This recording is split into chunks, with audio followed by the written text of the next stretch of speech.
Hey guys, I'm going to quickly show you how to change an image inside AppSheet. If you find this video helpful, please consider to like this video and subscribe to my channel. In saying that, let's just jump straight into the video. Alright, I'm just going to carry on, click onto a project I've been working on. So now on the right hand side, you can see my app here. So I can see tablet view, mobile view, and in order to change any image inside of here, all what we need to do is just simply click onto it like so. You can see the image here. And then on the bottom right hand corner of this page, there's a pencil icon that says edit. Go ahead and click onto that.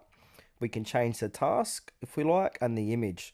So under here where it says image, we'll go ahead and click on retake. And now I'm just going to put in a new image from my computer. And then from there, we can link to it, put an attachment here. We can repeat it if we like. Change the date and time, repeat every so hours and minutes, and then go ahead and click on save, and that's going to save your new image and replace the old one.